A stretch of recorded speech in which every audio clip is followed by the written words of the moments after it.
नमस्कार दोस्तों, SP motivation में आपका स्वागत है। आइए मिलकर सपनों को हकीकत में बदलें।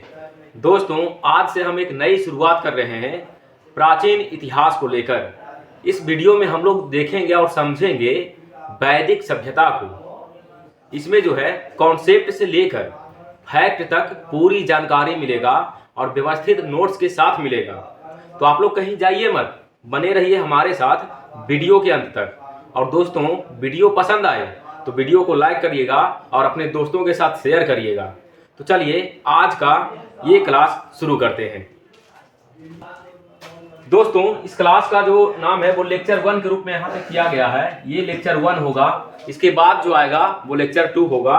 इसमें हम देखेंगे कॉन्सेप्ट से फैक्ट तक, जो कि एंशिएंट हिस्ट्री का है, और व्यवस्थित नोट्स के साथ में, जिसमें संपूर्ण पाठ्यक्रम दिया गया है। तो आप चाहें तो कॉपी और कलम लेकर बैठ सकते हैं और एक एक पॉइंट को समझकर लिख सकते हैं। ये सभी एग्जाम में काम करेगा दोस्तों, वो स्टेट पीएससी हो, एसएससी हो, रेलवे हो या कोई और अन्य एग्जाम, सभी एग्जामों में इस कॉन्सेप्ट से सवाल आएंगे। तो आप कॉपी कलम लेकर तैयार रहिए। चलिए बढ़ते हैं आगे।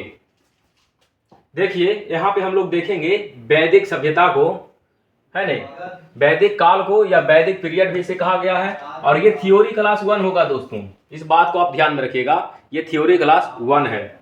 देखिए, शुरुआत करते हैं हम लोग। शुरू में आप देखिएगा, कह रहा है वेद का शाब्दिक अर्थ ज्ञान होता है। वेद का जो शाब्दिक अर्थ है वो ज्ञान है, ठीक है। यह सबसे प्रमुख ब्राह्मण ग्रंथ है। ये याद रखिएगा, जो वेद है, वेद का मतलब ज्ञान है, ठीक है। वेद का मतलब ज्ञान है और ये ब्राह्मण ग्रंथ में से एक है, प्रमुख ब्राह्मण ग्रंथ में से एक है। इस बात को आप याद रखिएगा। चलिए आगे देखिए, वेदों की रचना ईश्वर ने की है। वेद और वेदों की जो रचना है वो ईश्वर के द्वारा की गई है। अतः वेद को अपौरुषेय कहा जाता है। ईश्वर ने इस वेद की रचना की है, इसका मतलब है अपौरुषेय है। इस वेद को क्या कहा जा रहा है? अपौरुषेय। तो यही पॉइंट याद रखिएगा कि अपौरुषेय किसे कहते हैं। तो वेद और वेदों की रचना जब ईश्वर किए हैं, इसका मतलब है कि ये अपौरुषेय है। चलिए आगे बढ़ते हैं। कह रहा है गुप्त काल में कृष्ण द्वायन व्यास ने वेदों का संकलन किया है। यानी कि गुप्त काल में हम देखते हैं कि कृष्ण द्वायन व्यास ने वेदों की रचना यहाँ पे किया है। गुप्त काल में ये कहा गया था। तो इस पॉइंट को आप याद करके रखिएगा दोस्तों कि गुप्त काल में कृष्ण द्वायन व्यास ने वेदों की रचना की है या वेदों का संकलन किया है। संकलन मतलब कलेक्शन किया है यहाँ पे, ठीक है। कौन किया है? तो कृष्ण द्वायन व्यास ने किया है। कलेक्शन जो है किसने किया है? तो कृष्ण द्वायन व्यास ने किया है, और वो भी गुप्त काल में किया है, याद रखिएगा। चलिए बढ़ते हैं आगे। देखिए, कहा जा रहा है प्रारंभ में वेदों की संख्या 3 थी। प्रारंभ में वेदों की संख्या 3, इसीलिए इसे त्रयी कहा जाता था। वेदों की संख्या 3 थी, तब त्रयी कहा गया, जिसमें शामिल है ऋग्वेद, यजुर्वेद और सामवेद। इसलिए इसे क्या कहा गया था? त्रयी। तो प्रश्न भी बनता है कि त्रयी किसे कहते हैं। बीपीएससी वाला क्वेश्चन में पूछा गया था कि त्रयी किसे कहते हैं। तो त्रयी 3 वेदों को कहते हैं। त्रयी का अर्थ होता है 3 वेद, जिसमें शामिल है ऋग्वेद, यजुर्वेद और सामवेद, ठीक है। आगे देखिए, अथर्ववेद को बाद में शामिल किया गया है, और जो अथर्ववेद है इसे बाद में शामिल किया गया है। तब ये वेद त्रयी में इसे नहीं रखते हैं हम, यानी 3 वेदों में इसे नहीं रखते हैं, क्योंकि ये बाद में शामिल किया गया है ना अथर्ववेद। तो त्रयी अगर आए तो त्रयी में 3 आएगा, ऋग्वेद, यजुर्वेद और सामवेद, ये याद रखिएगा। और अथर्ववेद को बाद में जोड़ा गया, इसलिए वेद त्रयी में इसे नहीं रखते हैं। चलिए आगे देखते हैं। आगे है सबसे पहला वेद, जिसका नाम है ऋग्वेद। पहला वेद है ऋग्वेद। देखिए, पहले वेद की ओर चलते हैं, जिसका नाम है ऋग्वेद। ऋग्वेद का शाब्दिक अर्थ होता है मंत्रों या ऋचाओं का संग्रह। क्या होता है? मंत्रों या ऋचाओं का संग्रह। देखिए, याद रखिएगा कि ऋग्वेद का जो शाब्दिक अर्थ है वो मंत्रों या ऋचाओं का संग्रह होता है। मंत्रों या ऋचाओं का संग्रह होता है। इसमें 10 मंडल है। कितने मंडल? 10 मंडल। 1028 सूक्त, 1028 सूक्त है और 10,580 ऋचाएं हैं। और ये भी पॉइंट याद रखिएगा कि ऋग्वेद में 10,580 ऋचाएं हैं, 10 मंडल है, 1028 सूक्त है। ऋचाओं की अधिकता के कारण ही इसे ऋग्वेद कहा गया है। अब जो ऋचा है उसका अधिकता यहाँ पे है, इसीलिए इसे ऋग्वेद कहा गया है। तो आप कॉपी में नोट करते रहें दोस्तों, और कहीं पे अगर कोई पॉइंट नहीं समझ में आए तो आप कमेंट करिएगा, हम कमेंट में बताएंगे आपको। चलिए आगे देखिए, आगे कह रहा है यह सबसे प्राचीन एवं सबसे बड़ा वेद है।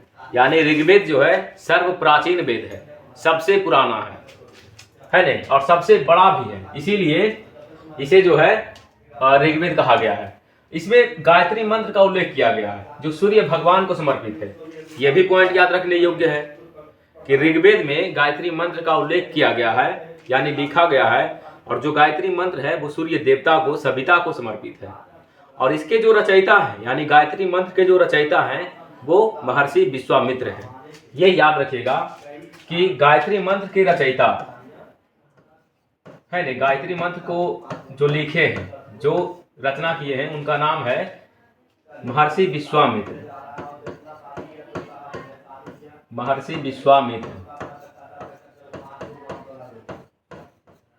ये पॉइंट याद रखिएगा दोस्तों कि महर्षि विश्वामित्र के द्वारा गायत्री मंत्र को लिखा गया है, जो ऋग्वेद में मिलता है।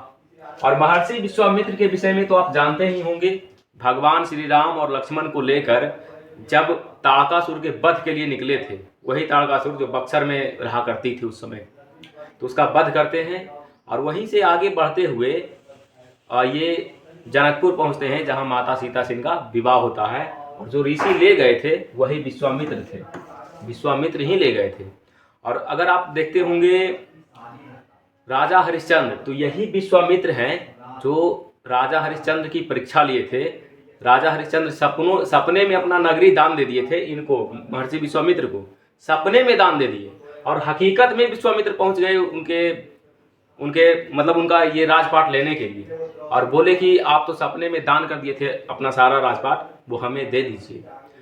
तब उस समय सच्चाई का युग था, राजा हरिश्चंद्र तो सत्य के पुजारी हैं क्या, तो वो अपने सपने में दिए हुए दान को हकीकत में दान देते हैं, और महर्षि विश्वामित्र उस दान को ले लेते हैं। फिर देखते हैं कि राजा हरिश्चंद्र जो है अपने पत्नी और पुत्र के साथ में बिकने के लिए चले जाते हैं, बिक जाते हैं एक एक करके।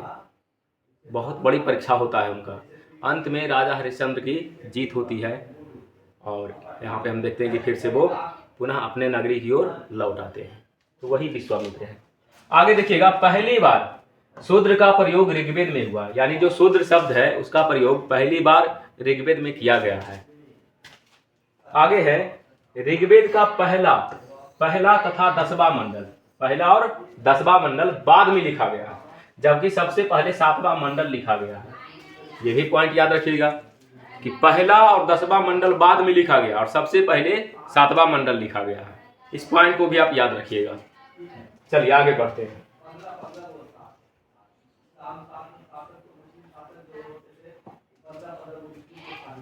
नौवें मंडल में सोम देवता की चर्चा है, और ये जंगल का राजा थे, यानी जंगल के राजा थे या देवता थे।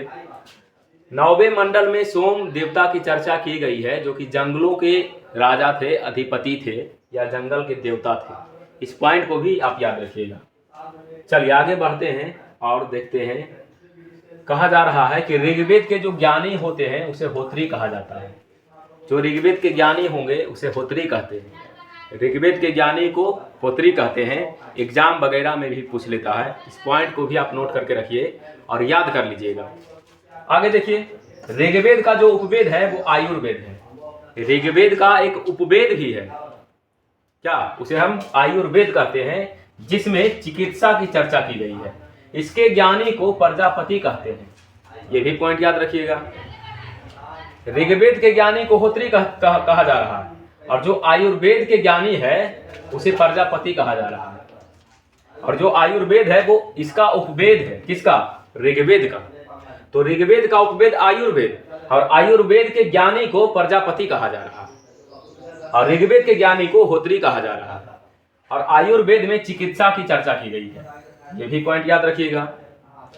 यानी कि ऋग्वेद का उपवेद आयुर्वेद, और आयुर्वेद के ज्ञानी को प्रजापति, और ऋग्वेद के ज्ञानी को होत्री कहा जाता है। ये याद रखिएगा। चलिए आगे देखिए, इसमें 10 राजाओं का युद्ध की चर्चा है, 10 राज्य युद्ध। ये भी एग्जाम के दृष्टिकोण से वीवीआई हो जाता है, इस पॉइंट को भी आप नोट करिएगा कि 10 राज्य युद्ध की चर्चा किसमें है, तो ऋग्वेद में है। यानी 10 राजाओं का युद्ध, उसे कहा गया 10 राज्य युद्ध। ठीक है, चलिए आगे बढ़ते हैं। आगे हम देखेंगे यजुर्वेद के विषय में। दूसरा जो वेद है वो यजुर्वेद है। इसमें 1990 मंत्र है। क्या यजुर्वेद में 1990 मंत्र है। इसमें युद्ध एवं कर्मकांड की चर्चा की गई है। इसमें युद्ध और कर्मकांड का चर्चा देखने को मिलता है। ठीक है, और 1990 मंत्र याद रखिएगा। यह एकमात्र वेद है जो गद्य और पद्य दोनों में है, यानी ये गद्य में भी है और पद्य में भी है। तो प्रश्न भी यहां से बनता है कि गद्य और पद्य में कौन सा वेद शामिल है। 4 ऑप्शन, सामवेद, ऋग्वेद, यजुर्वेद, अथर्ववेद। तो आप कहिएगा यजुर्वेद है, टिक लगाना है यजुर्वेद पे, याद रखिएगा। तो गद्य और पद्य दोनों में कौन है जी, तो यजुर्वेद है। इसमें 2 भाग बांटते हैं, मतलब इसे जो है 2 भागों में बांटते हैं। ठीक है, इसे 2 भागों में बांटते हैं। देखिए 2 भाग में पहला भाग है कृष्ण यजुर्वेद जो कि गद्य में है, और शुक्ल यजुर्वेद जो कि पद्य में है। याद रखिएगा कि यजुर्वेद को 2 भागों में बांटा गया, पहला कृष्ण यजुर्वेद, दूसरा शुक्ल यजुर्वेद। ये पक्ष के भी नाम से जाना जाता है, कृष्ण पक्ष, शुक्ल पक्ष। 15 दिन तक कृष्ण पक्ष, 15 दिन तक शुक्ल पक्ष, फिर अमावस्या, पूर्णिमा, ये सब होता है, तो वो भी याद रख सकते हैं। ये जो है इसका पाठ है, कृष्ण यजुर्वेद और शुक्ल यजुर्वेद। चलिए आगे बढ़ते हैं, आगे देखते हैं। इसके ज्ञानी को अथर्ववेद कहा जाता है। इसके ज्ञानी को हम लोग अथर्ववेद कहते हैं। ठीक है, याद रखिएगा। यानी कि यजुर्वेद के ज्ञानी को अथर्ववेद कहा जा रहा है। यजुर्वेद का उपवेद धनुर्वेद है, और इसका जो उपवेद है वो धनुर्वेद है, और धनुर्वेद के ज्ञानी को विश्वामित्र कहा जा रहा है। देखिए याद रखिएगा, ये भी सबसे बड़ा पॉइंट है और मोस्ट इंपोर्टेंट भी है कि जो धनुर्वेद है, धनुर्वेद के ज्ञानी को यहाँ पे विश्वामित्र कहा जा रहा है। और धनुर्वेद किसका उपवेद है जी, तो यजुर्वेद का जो उपवेद है वो धनुर्वेद है। इसको भी लिख लेना है, एकदम रट जाना है, वीवीआई है, प्रश्न पूछा जाता है इन सभी से। तो बोलिएगा कि इसके ज्ञानी को, यानी कि यजुर्वेद के ज्ञानी को अथर्ववेद कहा जा रहा है, और यजुर्वेद के उपवेद जो है वो धनुर्वेद है, और धनुर्वेद के जो ज्ञानी है वो विश्वामित्र हैं। इस पॉइंट को नोट कर लीजिएगा। चलिए आगे बढ़ते हैं सामवेद की ओर। अगला जो हमारा वेद रहने वाला है वो सामवेद है। तो सामवेद देखिए, साम का शाब्दिक अर्थ होता है गान, यानी संगीत से संबंधित है। तो साम का जो शाब्दिक अर्थ है वो गान होता है। इसमें 1549 मंत्र है, 1549 मंत्र हैं। सामवेद में कितने मंत्र, तो 1549 मंत्र है, किंतु वास्तव में 75 मंत्र ही हैं। देखिए, लेकिन वास्तव में अगर कहा जाए तो 75 मंत्र हैं, और ये जो है एनसीईआरटी के अनुसार भी 75 मंत्र ही हैं। इस पॉइंट को भी आप याद रखिएगा। देखिए कह रहा है कि जो 75 मंत्र है वो सामवेद के हैं, बाकी मंत्रों को ऋग्वेद से ग्रहण किया गया है। 75 जो मंत्र है वो रियली में सामवेद का है, और बाकी जो बच गए वो ऋग्वेद से ग्रहण करके सामवेद में रख दिए गए। ठीक है, आगे देखिए, आगे कह रहा है सामवेद में भारतीय संगीत के 7 स्वर, जैसे सा, रे, गा, मा, पा, धा, नी की चर्चा है। यानी ये जो 7 स्वर है इसकी चर्चा की गई है, सा, रे, गा, मा, पा, धा, नी, सा। ठीक है, 7 मंत्रों, ये 7 स्वर जो है इसकी चर्चा है। ये संगीत के यज्ञ के समय गाए जाते थे। यानी जब ये संगीत, मतलब ये जो संगीत है, ये जो गान है वो यज्ञ जब होता था उस समय गाए जाते थे। यज्ञ वगैरह जब किया करते थे लोग, उस समय इन सभी स्वरों का इस्तेमाल करके गाया जाता था। चलिए, सामवेद के ज्ञानी को उद्गाता कहा जाता है। इस पॉइंट को भी आप याद रखिएगा कि जो सामवेद के ज्ञानी होंगे उसे उद्गाता कहा जाता है। सामवेद के ज्ञानी क्या कहलाते हैं? उद्गाता कहलाते हैं। सामवेद का जो उपवेद है वो गंधर्व वेद है, ये भी याद रखना है कि सामवेद का जो उपवेद है वो गंधर्व वेद है। सामवेद का जो ज्ञानी है वो उद्गाता है, सामवेद का जो उपवेद है वो गंधर्व वेद है। इस पॉइंट को भी याद रखिएगा। आगे बढ़ते हैं, आगे देखिए। अब जो गंधर्व वेद के ज्ञानी है उसे नारद कहा जा रहा है। गंधर्व वेद के ज्ञानी को नारद कहते हैं। गंधर्व वेद के ज्ञानी को नारद कहा जाता है। इस पॉइंट को भी याद रखिएगा। भारतीय संगीत का जन्म सामवेद से हुआ है, और जो भारतीय संगीत का जन्म है वो सामवेद से ही होता है। इस पॉइंट को भी याद रखिएगा कि भारतीय संगीत का जो जन्म है वो सामवेद से हुआ है। चलिए बढ़ते हैं अगले टॉपिक की ओर, जो कि अथर्ववेद है। यहाँ पे अब हम लोग देखेंगे अथर्ववेद को। ठीक है, देखिए इसकी रचना यानी अथर्ववेद की रचना सबसे बाद में उत्तर वैदिक काल में हुआ है। किस काल में जी? उत्तर वैदिक काल में। पूर्व वैदिक काल में या ऋग्वैदिक काल में हम देखते हैं कि वो जो समय है वो 1500 से लेकर 600 तक, मतलब 1500 से लेकर 1000 ईसा पूर्व तक है। फिर 1000 ईसा पूर्व से 600 ईसा पूर्व तक उत्तर वैदिक काल होता है। यानी ये दो भागों में बटा हुआ है। वैदिक काल जो है दो भागों में है। वैदिक काल, हालांकि आगे चर्चा है दो भाग में। पहला कहलाता है ऋग्वैदिक काल, ऋग्वैदिक। दूसरा कहलाता है उत्तर वैदिक। ऋग्वैदिक काल का जो समय है वो 1500 से लेकर 1000 ईसा पूर्व तक है। उत्तर वैदिक काल का जो समय है वो 1000 ईसा पूर्व से लेकर 600 ईसा पूर्व तक है। ठीक है, उत्तर वैदिक काल क्या कर रहा है? इसकी रचना सबसे बाद में उत्तर वैदिक काल में हुआ है, यानी इस काल में हुआ है 1000 से लेकर 600 ईसा पूर्व के बीच में हुआ है। इसमें 5849 मंत्र है, यानी 5849 मंत्र है, और 731 सूक्त है। ये भी याद रखिएगा कि अथर्ववेद में 5849 मंत्र है और 731 जो है सूक्त है। इस पॉइंट को भी याद रखिएगा। और इसकी जो रचना है वो उत्तर वैदिक काल यानी 1000 से 600 ईसा पूर्व के बीच में हुआ है। ये भी याद रखना है। चलिए बढ़ते हैं अगले टॉपिक, आगे कह रहा है इसमें जादू टोना, वशीकरण, रोग निवारक औषधि इत्यादि की चर्चा की गई है। यानी जो अथर्ववेद है, अथर्ववेद में देखिएगा जादू टोना के विषय में चर्चा की गई है, वशीकरण, रोग निवारक औषधि के बारे में चर्चा किया गया है ना, इन सभी के बारे में चर्चा किया गया है। और यहीं से कोई प्रश्न बनता है दोस्तों किसी एक को उठाकर कि जादू टोना की चर्चा किस वेद में किया गया है, या वशीकरण का जो चर्चा है वो किस वेद में किया गया है। तो इस पॉइंट को याद रखिएगा कि जादू टोना, वशीकरण, रोग निवारक औषधि इत्यादि की चर्चा जो है वो अथर्ववेद में किया गया। अथर्ववेद का जो उपवेद है वो शिल्पवेद है। ये भी याद रखिएगा कि अथर्ववेद का एक उपवेद भी है जिसे शिल्पवेद भी कहा जाता है। अथर्ववेद के ज्ञानी को ब्रह्मा कहा जाता है। अब जो अथर्ववेद के ज्ञानी है उसे ब्रह्मा कहा जाएगा। अथर्ववेद के ज्ञानी को ब्रह्मा कहा जाता है। अथर्वा ऋषि ने इसकी रचना की थी, है ना, यानी कि इस वेद को जो लिखने वाले हैं अथर्वा ऋषि हैं, इसीलिए इसका जो नाम है वो अथर्व पड़ गया था, अथर्ववेद पड़ गया था, क्योंकि ये जो लिखा गया है वो अथर्वा ऋषि के द्वारा लिखा गया है। ठीक है ना, यही कारण है कि इस वेद का नाम जो है अथर्ववेद है। यहाँ तक उम्मीद है कि आपको समझ में आया होगा दोस्तों। वीडियो पसंद आ रहा है तो वीडियो को लाइक करिए और कमेंट करके बताइएगा कि अगले किस टॉपिक पे वीडियो चाहिए आपको। हालांकि अभी बने रहिए, अभी और आगे हम लोग बढ़ेंगे, इसमें देखेंगे क्या है। चलिए आगे देखते हैं। कह रहा है अथर्ववेद में ही सर्वप्रथम मगध, अंग और राजा परीक्षित के बारे में उल्लेख किया गया है ना।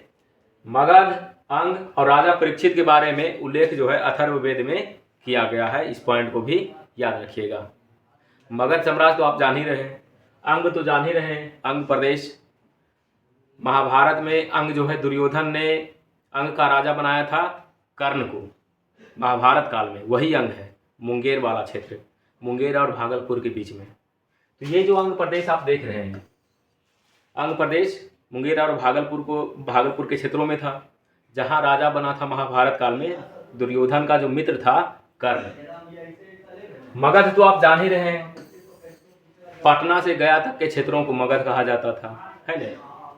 ये हो गया। और राजा परीक्षित के विषय में तो आप जान ही रहे होंगे, यही राजा परीक्षित हैं जो कलयुग जब प्रवेश कर रहा था तो ये रोक दिए थे। मतलब महाभारत खत्म होने के बाद हम देखते हैं कि एक प्रसंग आता है जिसमें राजा परीक्षित को राज करने का अधिकार मिलता है।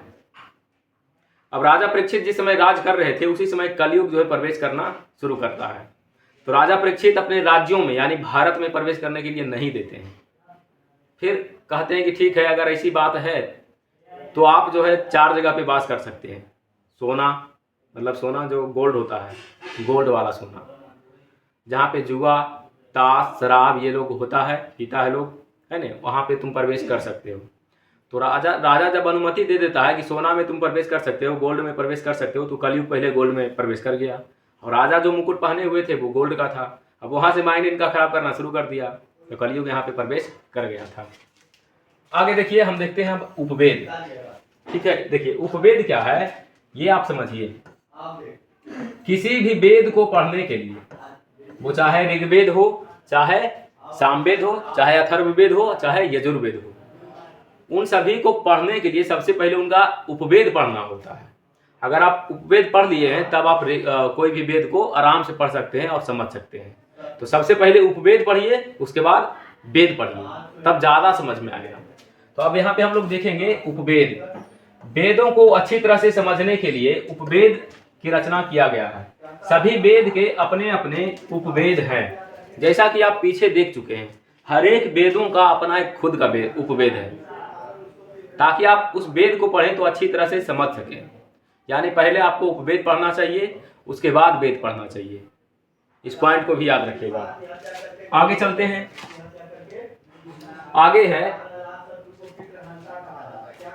आयुर्वेद, ऋग्वेद का उपवेद है, धनुर्वेद, यजुर्वेद का उपवेद है, गंधर्ववेद, सामवेद का उपवेद है, शिल्पवेद, अथर्ववेद का उपवेद है। ये पॉइंट भी आप एक ही जगह पे हो गया है कि उपवेद क्या है भाई। तो जो आयुर्वेद है वो ऋग्वेद का है, धनुर्वेद है वो यजुर्वेद का है, गंधर्ववेद है तो वो सामवेद का है, और शिल्पवेद है इसका मतलब ये अथर्ववेद का है। इस पॉइंट को भी आपको याद रखना चाहिए। आप चाहें तो स्क्रीनशॉट ले लीजिए इसको। क्या, तो ये पॉइंट याद रखिएगा कि आयुर्वेद ऋग्वेद का उपवेद है, धनुर्वेद यजुर्वेद का उपवेद है, गंधर्ववेद सामवेद का उपवेद है, शिल्पवेद अथर्ववेद का उपवेद है। ठीक है, यानी अगर आप पहले उपवेद पढ़िएगा तब आप वेदों को पढ़ने में सक्षम हो पाइएगा और उसको अच्छी तरह से समझ पाइएगा। चलिए बढ़ते हैं आगे टॉपिक की ओर। अब हम यहाँ पे देखेंगे आरण्यक। कुछ आरण्यक भी यहाँ पे दिए गए हैं। तो यहाँ पे अब हम लोग देखेंगे आरण्यक, ठीक है ना। चलिए देखते हैं। देखिए आरण्यक जो है कह रहा है, आरण्यक वैसी पुस्तक जिसकी रचना जंगल में की गई है।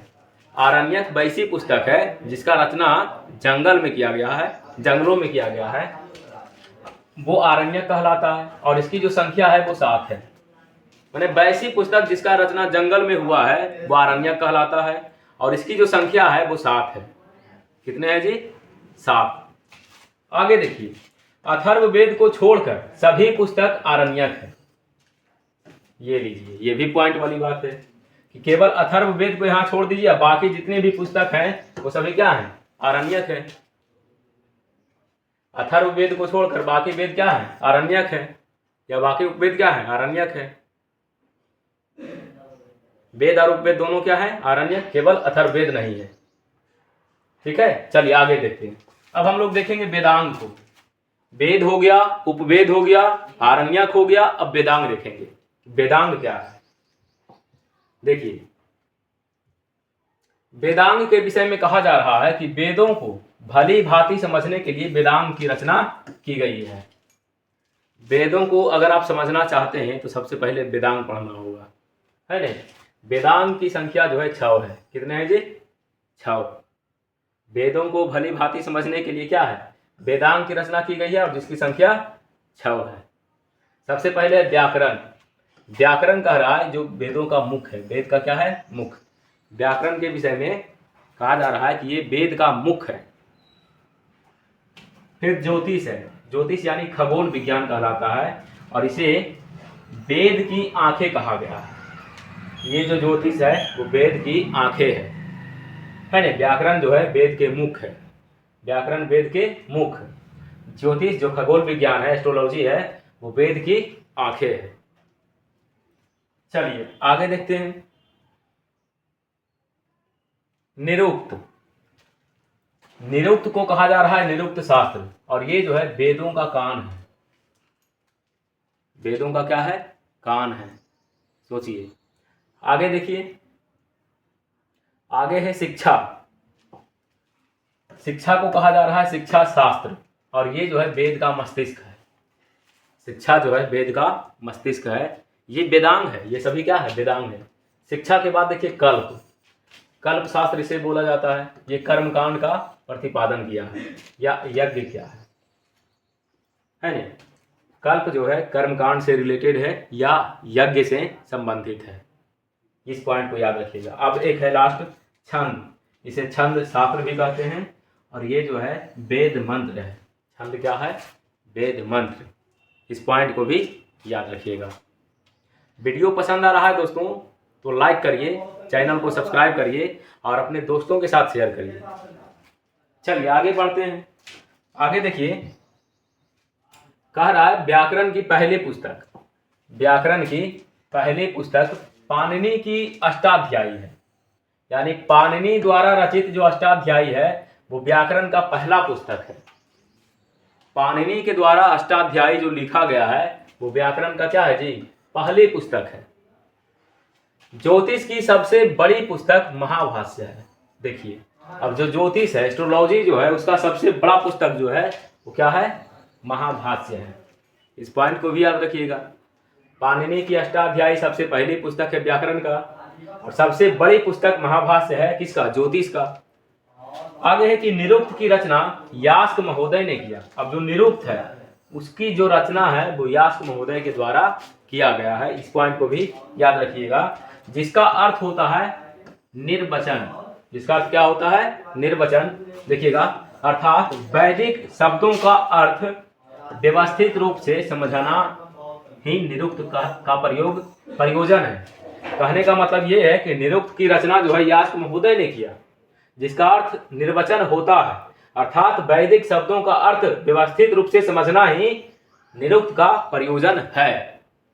यानी कि जो वैदिक शब्द हैं, वैदिक शब्द को समझना ही निरुक्त कहलाता है। अगर वैदिक शब्द को आप अच्छी तरीके से समझ रहे हैं तो यही निरुक्त का प्रयोजन होता है कि आपको ये अच्छी तरह से समझा दे। कोई वैदिक शब्द ऐसा हो जिसको समझने में मदद करेगा, यही इसका प्रयोजन है, यदि आप उस शब्द को समझें तब। चलिए बढ़ते हैं अगले टॉपिक में। आगे देखते हैं क्या है। आगे है कि गौतम ऋषि ने कल्प की रचना की है। अब जो गौतम ऋषि हैं वो कल्प की यहाँ पे रचना करते हैं। गौतम ऋषि कल्प की रचना की है। गौतम ऋषि कल्प की रचना करते हैं। चलिए आगे देखिए, कह रहा है वेद वेदांग पढ़ाने वाले अध्यापक को, वेद वेदांग पढ़ाने वाले अध्यापक को उपाध्याय कहा जाता है। क्या कहते हैं? उपाध्याय। यानी जो वेद वेदांग पढ़ा रहे हैं उन्हें आप उपाध्याय बोल सकते हैं। वेद वेदांग पढ़ाने वाले को उपाध्याय कहा जाता है। ठीक है, उम्मीद है कि यहाँ तक आप समझे होंगे। आगे समझिए पुराण के विषय में। पुराण तो आप जानते ही होंगे। हमारे यहाँ इसकी जो संख्या है वो कितना है जी? 18 पुराण है।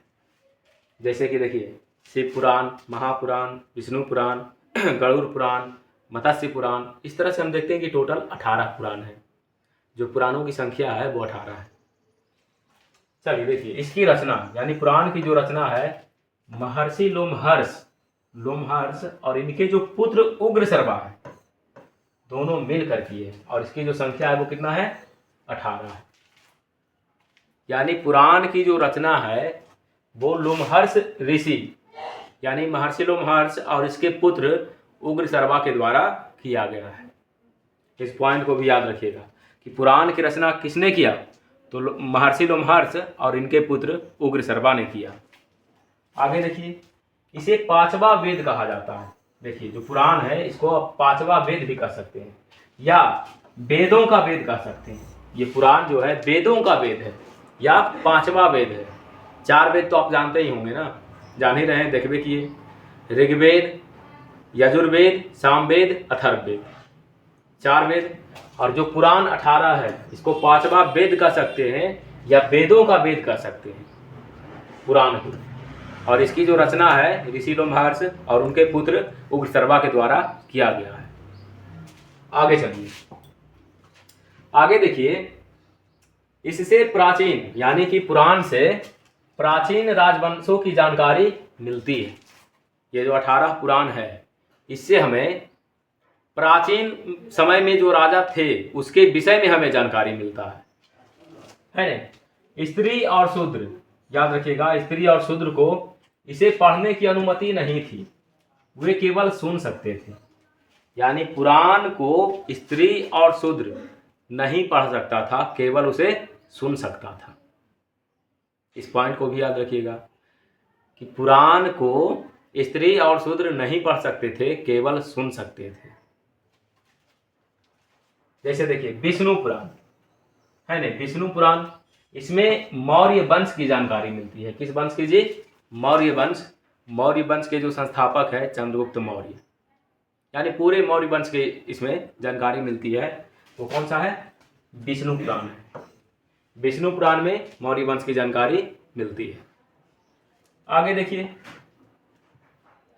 आगे है मत्स्य पुराण। अगला है मत्स्य पुराण। इससे सातवाहन वंश की जानकारी मिलती है। सातवाहन वंश है ना, इसमें भगवान विष्णु के 10 अवतारों की चर्चा है। अब देखिए भगवान विष्णु के जो 10 अवतार है मत्स्य पुराण में उसका चर्चा किया गया है। 10 अवतार समझते ही होंगे। पहला अवतार क्या है जी? पहला अवतार है कूर्म यानी कछुआ, कूर्म अवतार। फिर मत्स्य अवतार, दूसरा हो गया। तीसरा ब्राह, चौथा नरसिंह, और 5वां हो गया वामन, 6ठा हो गया परशुराम, 7वां हो गया राम, 8वां हो गया कृष्ण, 9वां बुद्ध, और 10वां हो जाएगा कल्कि।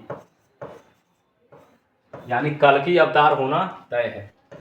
ये पहला, दूसरा, तीसरा, चौथा, 5वां, 6ठा, 7वां, 8वां, 9वां, कल्कि 10वां। ये 10 अवतार होना निश्चित है। मतलब 9 अवतार तो हो चुके हैं, 10वां अवतार होना भी तय है। जब जब धरती पे पापों की संख्या बढ़ेगी, पाप बढ़ेगा, कल्कि का अवतार होगा। ठीक है, तो देखिए इसमें 10 अवतारों की जो चर्चा किया गया है वो कौन सा पुराण है जी? मत्स्य पुराण है। इसमें भगवान विष्णु के 10 अवतारों की चर्चा की गई है। ठीक है, और इसमें सातवाहन वंश की भी जानकारी मिलती है। मत्स्य पुराण से सातवाहन वंश के विषय में जानकारी मिलता है और भगवान विष्णु के इन 10 अवतारों के विषय में भी जानकारी मिलता है। ठीक है, आगे देखिए वायु पुराण है। वायु पुराण, इसमें गुप्त वंश की जानकारी मिलती है। किस वंश की? गुप्त वंश की। इसमें लिखा है कि समुद्रगुप्त का घोड़ा 3 समुद्र का पानी पीता था। सोचिए, वायु पुराण में लिखा गया है कि जो समुद्रगुप्त है उसका जो घोड़ा है वो 3 समुद्र का पानी पीता था। सोचिए, 3 समुद्रों का पानी पीता था, इसमें लिखा गया है। यानी कि वायु पुराण में लिखा गया है, गुप्त वंश के विषय में लिखा गया है। तो इन 10 अवतारों की जो चर्चा है वो मत्स्य पुराण में किया गया है। याद रखिएगा 10 अवतार: कूर्म, मत्स्य, ब्राह, नरसिंह, वामन, परशुराम, राम, कृष्ण, बुद्ध, कल्कि। चलिए आगे बढ़ते हैं उपनिषद की ओर। अगला जो टॉपिक है वो उपनिषद रहने वाला है। तो उपनिषद को यहाँ पे हम लोग देखते हैं। उपनिषद, इसका अर्थ होता है गुरु के समीप बैठकर ज्ञान प्राप्त करना। यानी जो उपनिषद है उसका जो शाब्दिक अर्थ होता है गुरु के समीप बैठकर ज्ञान को अर्जित करना, ज्ञान प्राप्त करना। पुराने समय में आप देखे होंगे कि एक गुरु होते थे जो वृक्ष के नीचे बैठकर, और शिष्य जो है सबसे नीचे बैठते थे और गुरुजी जो है चबूतरा पे बैठकर शिक्षा दिया करते थे। वही पद्धति यानी वैदिक पद्धति है नहीं। तो उपनिषद का जो शाब्दिक अर्थ होता है वो गुरु के समीप बैठकर ज्ञान प्राप्त करना होता है। यह ब्राह्मणों के विरुद्ध राजपूतों की एक प्रक्रिया मानी जाती है। ये ब्राह्मणों के विरुद्ध राजपूतों की एक प्रक्रिया, इस पॉइंट को भी याद रखिएगा। आगे देखिए, उपनिषद 108 है किंतु 13 उपनिषद को ही मान्यता प्राप्त है। हमारे यहाँ 108 उपनिषद है, लेकिन देखिएगा कि 13 जो उपनिषद है उसी को मान्यता प्राप्त है। उपनिषदों की संख्या कितनी है जी? 108। मान्यता प्राप्त उपनिषद 13, याद रखिएगा। चलिए आगे बढ़ते हैं, आगे देखते हैं बृहद नारायण उपनिषद। देखिए एक उपनिषद है जिसका नाम है बृहद नारायण उपनिषद। यह सबसे बड़ा तथा सबसे प्राचीन है, सबसे बड़ा भी है और सबसे पुराना भी है। कौन सा? बृहद नारायण उपनिषद, याद रखिएगा। आगे देखिएगा, आगे है कठोपनिषद। आगे है कठोपनिषद।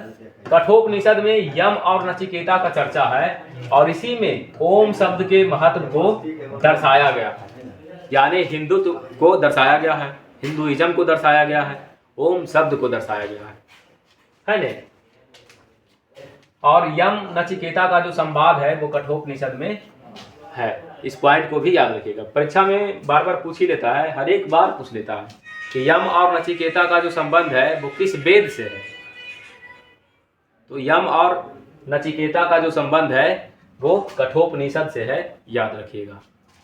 ठीक है। और ओम शब्द का जो महत्व है वो भी कठोपनिषद में दर्शाया गया है। अगला है मुंडकोपनिषद। मुंडकोपनिषद में सत्यमेव जयते जो शब्द है उसकी चर्चा की गई है। और आप देखे होंगे हर एक सरकारी सिंबल पे सत्यमेव जयते लिखा ही रहता है। और ये जो शब्द है वो लिया गया है मुंडकोपनिषद से। हमारे भारत में देखे होंगे कि हर एक सरकारी कामों के नीचे क्या लिखा रहता है? सत्यमेव जयते, और वो लिया गया है मुंडकोपनिषद से। आगे देखिए, अगला है श्वेता स्वरूपनिषद। इसमें सत्यम शिवम और सुंदरम की चर्चा की गई है। श्वेता स्वरूपनिषद में सत्यम शिवम और सुंदरम की चर्चा की गई है। इस पॉइंट को भी याद रखिएगा कि सत्यम शिवम और सुंदरम की चर्चा श्वेता स्वरूपनिषद में किया गया है। मुंडकोपनिषद में सत्यमेव जयते की चर्चा की गई है। कठोपनिषद में ओम के महत्व को दर्शाया गया। यम और नचिकेता का संवाद भी कठोपनिषद में ही है। चलिए आगे बढ़ते हैं, आगे देख लेते हैं। अगला है जवालोपनिषद। जवालोपनिषद है नहीं, जवालोपनिषद। इसमें ब्रह्मा विष्णु एवं महेश अर्थात त्रिमूर्ति की चर्चा है। ब्रह्मा विष्णु महेश की चर्चा है, जिसे त्रिमूर्ति भी कहा जाता है। सर्वप्रथम 4 आश्रमों के बारे में उल्लेख इसी उपनिषद में किया गया। यानी जो 4 आश्रम है उन 4 आश्रमों का उल्लेख भी इसी उपनिषद में यानी जवालोपनिषद में ही किया गया है। और वो 4 आश्रम कौन कौन सा है वो आप समझिए। यहाँ पे 4 आश्रम देखिए, पहला है आपका गृहस्थ, सॉरी पहला है ब्रह्मचर्य। पहला क्या है जी? ब्रह्मचर्य। पहला हो गया ब्रह्मचर्य, और दूसरा हो जाएगा गृहस्थ। गृहस्थ। तीसरा हो जाएगा वानप्रस्थ। वानप्रस्थ। और चौथा है संन्यास। ये 4 आश्रमों की जो चर्चा है वो जवालोपनिषद में किया गया। पहला ब्रह्मचर्य, दूसरा गृहस्थ, तीसरा वानप्रस्थ, चौथा संन्यास। अब देखिए इसका समय भी बांटा गया है। ब्रह्मचर्य है तो 0 से मतलब 1 से 25 वर्ष तक है नहीं। फिर गृहस्थ अगर रहिए तो 25 से 50 तक, 50 वर्ष तक। वानप्रस्थ होइए 50 वर्ष से लेकर 75 वर्ष तक। और संन्यास लेना है तो 75 प्लस जब आप हो जाए तो संन्यास ले लीजिए। ये है ठीक है, ब्रह्मचर्य, गृहस्थ, वानप्रस्थ और संन्यास। इन 4 आश्रमों का जो चर्चा है वो किसमें किया गया है? जवालोपनिषद में किया गया है। ब्रह्मा विष्णु महेश की चर्चा किसमें की गई है? जवालोपनिषद में की गई है। आगे है अलोपनिषद। अगला क्या है? अलोपनिषद। कह रहा है यह सबसे बाद का उपनिषद है, सबसे बाद का उपनिषद है, और इसकी जो रचना है वो अकबर के शासनकाल में हुआ है। देखिए, अलोपनिषद जो है वो अकबर के शासनकाल का है। अकबर के शासनकाल में इसको लिखा गया था। ठीक है, इस पॉइंट को भी याद रखिएगा। प्रश्न बनता है यहाँ से कि अकबर के शासनकाल में कौन सा उपनिषद लिखा गया था? तो आप बोलिएगा अलोपनिषद लिखा गया था। आगे नोट पॉइंट में देखिएगा, कुछ कह रहा है कि उपनिषद मूलतः दर्शन पर आधारित है। अब उपनिषद जो लिखा जाता है वो दर्शन पर आधारित है, मतलब दर्शन पर लिखा जाता है। इसको फिलॉसफी भी कहते हैं। ठीक है, फिलॉसफी पे लिखा गया है। तो इस पॉइंट को याद रखिएगा। आगे बढ़ते हैं। आगे अब देख लेते हैं यजुर्वेद के कुछ प्रमुख उपनिषद। देखिए, आगे है यजुर्वेद के प्रमुख उपनिषद, जैसे कठोपनिषद है, मैत्रात्रयी है और श्वेता स्वरूपनिषद है। ये यजुर्वेद के प्रमुख उपनिषद है। ठीक है ना? यजुर्वेद के प्रमुख उपनिषद कौन कौन सा है जी? तो बताइएगा। कठोपनिषद है, मैत्रात्रयी है और श्वेता स्वरूपनिषद है। आगे देखिए, सामवेद के प्रमुख उपनिषद है तो छांदोग्य और जैमिनीय है। ये दो उपनिषद जो है वो सामवेद का है। छांदोग्य उपनिषद और जैमिनीय उपनिषद, ये दो जो उपनिषद है वो सामवेद के प्रमुख उपनिषद है। अगला देखिए, अथर्ववेद के प्रमुख उपनिषद है ने। प्रमुख उपनिषद कौन है? तो पहला है मुंडकोपनिषद, प्रश्नोपनिषद और मांडूक्योपनिषद। ये याद रखिएगा कि अथर्ववेद के प्रमुख उपनिषद कौन कौन है? तो मुंडकोपनिषद है, प्रश्नोपनिषद है और मांडूक्योपनिषद है। ये याद रखना है। फिर से, यजुर्वेद के प्रमुख उपनिषद कठोपनिषद, मैत्रात्रयी और श्वेता स्वरूपनिषद। सामवेद के छांदोग्य उपनिषद और जैमिनीय उपनिषद। अथर्ववेद के तो मुंडकोपनिषद, प्रश्नोपनिषद और मांडूक्योपनिषद, ये प्रमुख है। तो ये यहाँ पे प्रमुख उपनिषद हो जाते हैं यजुर्वेद का, सामवेद का और अथर्ववेद का। तो दोस्तों, उम्मीद है कि आपको यह क्लास पसंद आया होगा, यह लेक्चर पसंद आया होगा। अगर लेक्चर पसंद आए तो वीडियो को कर दीजिए लाइक और चैनल को कर लीजिए सब्सक्राइब, और वीडियो को अपने दोस्तों के साथ भेजिए, शेयर करिए अगर वो क्लास करना चाहते हैं तब। मिलते हैं अगले वीडियो में, तब तक पढ़ते रहिए, आगे बढ़ते रहिए। All the best, thank you.